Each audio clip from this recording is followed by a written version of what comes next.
kita beralih ke aritmatika modulo. Di sini kita mengenal operasi baru ya, kita menyebutnya A mod M atau A modulo M. A modulo M ini hasilnya adalah sisa jika A dibagi dengan M. Biasanya dinotasikan A mod M sama dengan R, sedemikian hingga kita bisa mengatakan A ini adalah M dikali sesuatu ditambah R. R-nya itu berada pada rentang 0, lebih dari sama dengan 0, dan lebih kecil dari M. Tentu ada tidak asing ya, bentuk persamaan ini adalah bentuk persamaan yang disajikan oleh teorema Euclid tadi. M itu disebut sebagai modulus atau disebut sebagai modulo, dan hasil aritmatikanya terletak pada himpunan dari 0 sampai M dikurang 1. Ya yang ini ya, hasilnya ini ya. Dari 0 lebih kecil dari M ya M dikurang 1, karena kita lagi membahas mengenai bilangan bulat. Nah, sebagai contoh misalkan kita ingin mengetahui 23 modulo 5 itu berapa? 23 modulo 5 itu adalah 3, alasannya karena kita bisa menyatakan 23 itu sama dengan 5 dikali 4 ditambah 3. Seperti yang kita lakukan di teorema Euclid tadi, tapi operasi modulo itu hanya menginginkan kita menuliskan sisanya berapa. Nggak perlu ditulis panjang ini gitu maksudnya. Cukup 23 modulo 5 itu artinya 23 dibagi 5 sisanya berapa. Begitu pula kalau 27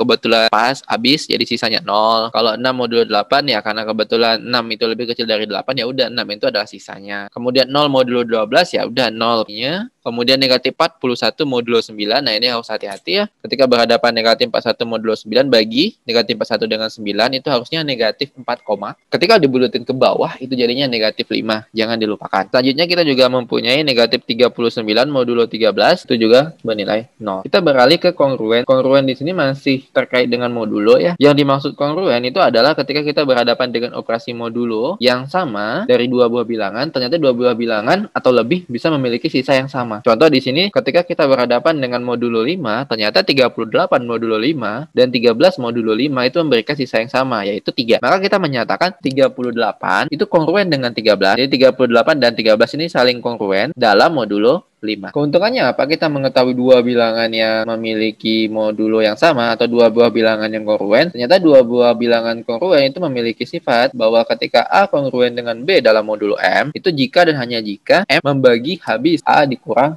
B. Dan jika tidak kongruen, kita menotasikannya dengan notasi kongruen yang dipalang. Nah, ini ada beberapa sifat ya terkait kongruensi, yaitu ketika kita memiliki A kongruen B modulo M, dan kita mempunyai sebaran bilangan bulat, maka ketika A dan B tadi ditambah dengan bilangan bulat tadi, atau dikalikan dengan bilangan bulat tadi, atau dipangkatkan dengan suatu bilangan bulat yang tak negatif, maka kekongruenannya tidak akan berubah. Kemudian sifat yang kedua, itu adalah ketika kita memiliki A yang kongruen dengan B modulo M, kemudian C yang kongruen dengan D modulo M, maka kita bisa mendapatkan A ditambah C itu tetap kongruen dengan B ditambah D, dan A dikali C juga akan tetap kongruen dengan B dikali D dalam modulo M. Sekarang kita berpindah ke modulo inverse. Pertama kita pahami terlebih dahulu ya, balikan atau inverse dari A dalam modulo M itu adalah bilangan bulat, hingga ketika kita mengalikan bilangan bulat X dengan A itu akan memberikan sisa 1 atau kongruen dengan 1 di modulo M. Biasanya kita menotasikan A pangkat negatif 1 dari modulo M sama dengan X, atau A inverse dalam modulo M itu adalah X. Yang jadi permasalahan adalah bagaimana menemukan nilai X di sini. Nah, untuk menemukan nilai X di sini, pertama kita pahami terlebih dahulu bahwa kita mempunyai sebuah kondisi agar inverse ini ada. Agar nilai X tadi bisa dihitung, maka kita mensyaratkan bahwa A dan M itu harus relatif prima. Kenapa? Karena ini ada kaitannya dengan tadi yang memperoleh kombinasi lanjar bernilai 1. Nah, di sini kita inginkan adalah memiliki sisa 1. Jadi dengan kata lain, kita memerlukan sebuah kombinasi lanjar agar menghasilkan nilai 1 yang mana hanya terpenuhi kalau misalkan A dan M di sini relatif prima. Jadi pertama kita periksa dulu, kalau misalkan ditanya inverse dari suatu bilangan dalam modulo M, inverse-nya akan ada, itu jika dan hanya jika bilangan tadi dan modulo M-nya tadi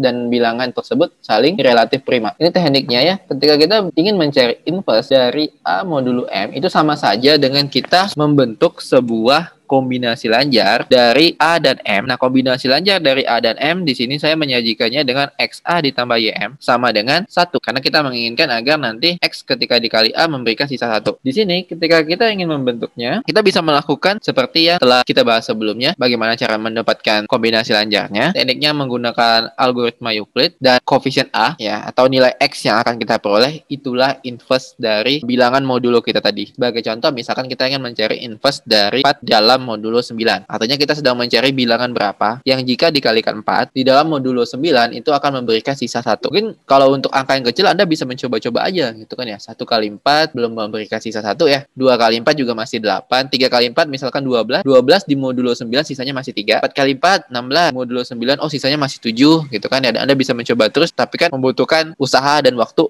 Ya kalau misalkan angkanya lebih gede justru akan jadi lebih sulit. Di sini kita lakukan seperti tadi saja. Seperti ketika kita melakukan algoritma Euclid. Kita tahu bahwa PBB dari 4 dan 9 itu 1. Artinya inverse dari 4 dalam modulo 9 itu ada. Nah, kalau ada, baru dikerjain. Kalau nggak ada, jangan dikerjain. Nah, untuk memeriksa inverse itu ada atau tidak, ya kita cukup memeriksa apakah mereka relatif prima atau tidak. Karena kita tahu bahwa PBB 4 dan 9 itu 1, kita tinggal membentuk algoritma Euclid bahwa 9 itu adalah 2 dikali 4 ditambah 1. Kemudian kita tinggal menyatakan bahwa 1 itu bisa dibuat sebagai negatif 2 dikali 4. Itu dengan memindahkan ya.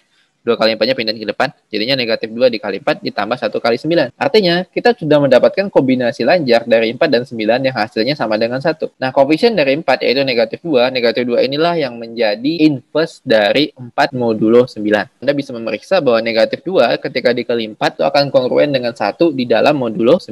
Selanjutnya kita beralih ke bilangan prima. Sebuah bilangan bulat positif P itu disebut bilangan prima jika hanya memiliki tepat 2 pembagi positif, yaitu 1 dan P. Sebagai contoh, 23 itu adalah bilangan prima karena hanya habis dibagi oleh 1 dan 23. Namun, bilangan selain prima itu biasa disebut sebagai bilangan komposit. Sebagai contoh, misalkan kita mempunyai bilangan 20. 20 adalah bilangan komposit karena selain 1 dan 20 juga dapat dibagi oleh bilangan 2. Artinya 20 adalah bilangan tidak prima atau komposit. Terkait dengan bilangan prima, kita memiliki sebuah teorema yang namanya teorema fundamental aritmatika. Teorema fundamental aritmatika ini menyatakan bahwa setiap bilangan bulat positif yang lebih besar atau sama dengan 2 itu dapat dinyatakan sebagai bilangan prima atau perkalian bilangan-bilangan prima. Sebagai contoh, kita bisa mengatakan 9 itu sebagai 3 dikali 3. 100 itu sebagai 2 dikali 2 dikali 5 dikali 5. Kemudian 13 itu sebagai 13 saja. Ya, kenapa? Karena 13 itu sendiri sudah bilangan prima, sedangkan 9 dan 100 tadi tidak bilangan prima. Artinya, sekalipun bukan bilangan prima, masih bisa dinyatakan sebagai perkalian dari bilangan-bilangan prima. Terkait dengan kita mengetahui bahwa suatu bilangan yang tidak prima itu bisa dinyatakan sebagai perkalian bilangan-bilangan prima, artinya kita bisa menyadari bahwa pasti di antara bilangan-bilangan prima tadi ada bilangan yang lebih kecil dari atau sama dengan akar n. Ya, kalau Anda memperhatikan tadi 9 itu 3 kali 3, kemudian akar dari 9 itu 3, kemudian 100, akar dari 100 kan 10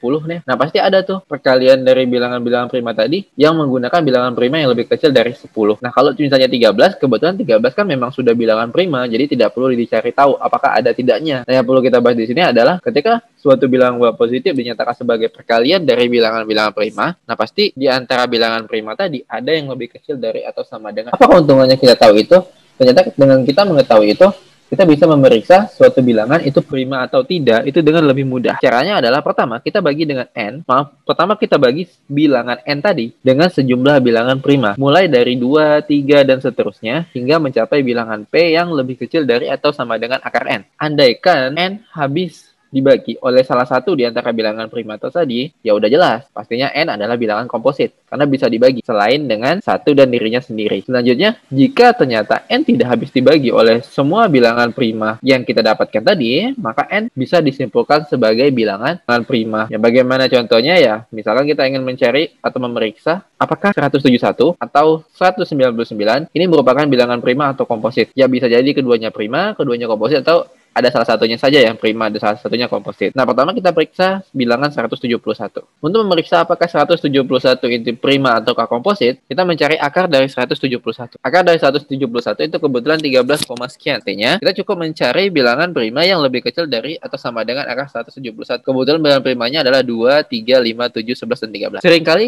kita berhadapan dengan suatu bilangan yang besar dan kita perlu memeriksa bilangan itu prima atau tidak. Padahal kan syarat suatu bilangan itu prima, artinya bilangan tadi tidak bisa dibagi oleh selain satu dan dirinya sendiri. Maka seakan-akan kita harus memeriksa bilangan tadi dibagi dengan semua bilangan selain satu dan dirinya sendiri. Padahal sebenarnya Untuk memeriksa apakah 171 prima atau tidak, cukup bagi saja dengan 2, 3, 5, 7, 11, dan 13. Jadi sekarang kita hanya perlu memeriksa dibagi dengan 6 bilangan. Kebetulan 171 ini habis dibagi 3. Maka kita menyimpulkan bahwa 171 bilangan komposite. Karena ada bilangan lain selain 1 dan 171 yang bisa membagi 171. Kemudian yang kedua, yaitu 199. 199 ketika diakarkan itu menjadi 14, sekian. Nah, artinya kita cukup mencari bilangan prima yang lebih kecil dari atau sama dengan akar dari 199. Kebetulan bilangan-bilangan primanya sama sampai 13. Setelah diperiksa, 199 itu tidak bisa dibagi 2, tidak bisa dibagi 3, tidak bisa dibagi 5, 7, 11, dan 13. Artinya itu sudah cukup untuk menyatakan bahwa 199 itu adalah bilangan prima, tanpa perlu memeriksa 199 dibagi dengan bilangan-bilangan lainnya lagi. Ini adalah teknik untuk mengecek apakah suatu bilangan itu prima ataukah tidak. Terkait dengan bilangan prima dan juga modulo yang telah kita pelajari sebelumnya, muncullah teorema yang namanya teorema Fermat. Fermat itu nama orang, menyatakan sebuah teorema yang berbunyi jika P adalah bilangan prima dan A adalah bilangan bulat dengan PBB dari A dan P itu 1, maka A pangkat P kurang 1 itu akan kongruen dengan 1 modulo P. Ya, ini teorema dari Fermat. Apa keuntungannya? Kita mengetahui bahwa PBB dari dua bilangan yang prima, PBB dari dua bilangan yang bernilai 1 atau A dan P di sini adalah bilangan yang relatif prima. Ternyata A dipangkatkan P dikurang 1 akan kongruen dengan 1. Ini memberikan banyak manfaat ketika melakukan berbagai macam perhitungan terkait modulo ya. Salah satu manfaatnya adalah dalam menentukan inverse. Karena yang jadi permasalahan kita adalah menemukan sebuah bilangan yang dikalikan dengan A. Misalnya kita ingin mencari inverse dari A dalam modulo P. Nah, ternyata kita sedang mencarikan suatu bilangan yang ketika dikali A akan kongruen dengan 1 modulo P. Mencari bilangan tadi, misalkan bilangannya X, tadi ya XA kongruen 1 modulo P, seperti yang sudah kita bahas sebelumnya. Mencari bilangannya bisa saja menggunakan algoritma Euclid. Tapi menggunakan algoritma Euclid juga bisa saja ya cukup sulit. Fermat memberi kekhususan kalau misalkan modulonya adalah modulo terhadap bilangan prima. Jadi kalau algoritma Euclid tadi kan bisa untuk modulo berapa saja, itu bisa menggunakan algoritma Euclid. Tapi kalau misalkan modulonya modulo bilangan prima, ternyata lebih mudah menggunakan teorema Fermat. Karena Fermat sendiri sudah menyatakan bahwa A dipangkatkan P dikurang 1 kongruen dengan 1 modulo P. Dengan kata lain, A dipangkatkan P dikurang 2 itu adalah inverse dari A di modulo P. Kan di sini kalau misalkan A pangkat P-2 dikali A pangkat 1, kan jadinya A pangkat P-1, dan itu udah pasti kongruen dengan 1 modulo P, sesuai dengan teorema Fermat. Sebagai contoh, misalkan kita ingin mencari inverse dari 2 di modulo 5. Kita bisa saja menggunakan teknik tadi untuk membentuk kombinasi lanjar yang bernilai 1, atau cukup menggunakan teorema Fermat. Menurut teorema Fermat, inverse dari 2 modulo 5, inverse dari 2 dalam modulo 5 itu cukup 2 dipangkatkan 5 dikurang 2. Dikurang 2 di sini bukan berasal dari bilangan 2 ini ya, tapi sebagai akibat dari ingin membentuk A pangkat P-1, maka kita memangkatkannya dengan P-2, maka di sini kita memangkatkan 2 dengan 5 dikurang 2, hasilnya 2 pangkat 3 dan bernilai 8. Pasti 8 itu adalah inverse dari 2 di modulo 5. Kalau Anda tidak percaya, kita bisa coba kaliin saja. 8 dikali 2 itu kebetulan 16 yang kongruen dengan 1 di modulo 5. Dengan kata lain, 8 adalah inverse dari 2 di dalam modulo 5. Lebih simpel, lebih mudah untuk menemukan kutip, bisa saja hasilnya cukup besar. Ya sama sih, menggunakan algoritma Euclid juga bisa aja hasilnya lumayan besar ketika dihitung. Tapi ya menggunakan teorema Fermat, kemungkinan untuk hasil yang sangat besar itu bisa terjadi. Kenapa ya? Karena kita melakukan operasi perpangkatan. Kalau dalam modulo 5 kan kita cukup pangkatin 3. Kalau misalkan dalam modulo 13, artinya kita perlu pangkatin 11. Dan hasilnya bisa saja menjadi sangat besar. Tapi ya, masalah perhitungan tentu bisa dilakukan menggunakan kalkulator atau sejenis komputer gitu kan. Tapi kalau masalah algoritma kan artinya Anda perlu menyusun terlebih dahulu. Kalau untuk melakukan perhitungan kan ya Anda tinggal menginputkan saja. Misalnya di kalkulator sekian pangkat sekian itu pasti bisa dihitung. Asalkan kalkulatornya memiliki kapasitas perhitungan yang cukup. Selain menentukan inverse dari bilangan modulo, teorema Fermat juga bisa dipakai untuk mencari sisa pembagian dari pangkatan. Sebagai contoh, mungkin ada beberapa dari Anda yang sudah pernah melihat soal untuk menghitung sisa pembagian dari 2 pangkat 2020 dibagi dengan 73. Atau dengan kata lain, soal ini meminta 2 pangkat 2020 modulo 73 itu sama dengan berapa. Permasalahan ini tentu tidak bisa dilakukan dengan ya kalkulator biasa. Mungkin Anda perlu kalkulator yang cukup besar gitu kan ya. Misalnya Anda malas untuk mencoba menghitung yang menggunakan teorema Fermat. Kalau Anda ingin menghitung manual misalkan ya 2 pangkat 2020 ya, kalau Anda masuk ke kalkulator handphone Anda ya tentu akan error. lazimnya kalkulator Android atau handphone kapasitasnya tidak cukup untuk menghitung 2 pangkat 2020. Tapi berkat teorema Fermat, mencari sisa dari 2 pangkat 2020 dibagi dengan 73 menjadi tidak sulit. Yang pertama, ketika kita berhadapan dengan modulo 73, kita tahu bahwa 2 dipangkatkan 72 itu akan kongruen dengan 1 modulo 73 sesuai dengan teorema Fermat. Selanjutnya, jika kita ingin mencari 2 pangkat 2020 modulo 73, ya kita cukup menyatakan 2 pangkat 2020 itu adalah 2 pangkat 72. Selanjutnya kita tinggal mencari 72 dikali berapa yang mendekati 2020. Ternyata 72 dikali 28. Hanya saja 72 kali 28 itu belum sama dengan 2020. Maka kita mengalihkan lagi dengan 2 pangkat 4. Karena sesuai dengan sifat perpangkatan dan perkalian bilangan berpangkat, ketika ada pangkat yang dipangkatkan lagi, maka ini akan kita kalikan. Kemudian dikalikan dengan bilangan berpangkat yang sama. Artinya ini akan menjadi dijumlahkan. Ya, kita cukup memeriksa benar nggak 72 dikali 28 ditambah 4 itu hasilnya 2020 dan tentu saja benar. Nah, selanjutnya kita tahu bahwa 2 pangkat 72 itu akan memberikan sisa 1 di modulo 73. Dan berdasarkan sifat yang sudah kita bahas sebelumnya mengenai sifat perkalian, perpangkatan, dan penjumlahan modulo, kita bisa menyatakan 2 pangkat 72 ini cukup diubah menjadi 1 pangkat 28, karena pangkat 28 di sini, dikali dengan 2 pangkat 4 yang bernilai 16 di modulo 73. 1 pangkat 28 ya, Mas sudah tahu ya, 1 dipangkatin berapapun tetap akan 1. Sehingga kita tahu bahwa 2 pangkat 2020 itu kongruen dengan 16 modulo 73. Artinya, 2 pangkat 2020 itu akan memberikan sisa 16 ketika dibagi dengan 73. Sekian untuk video kali ini mengenai teori bilangan bulat. Assalamualaikum.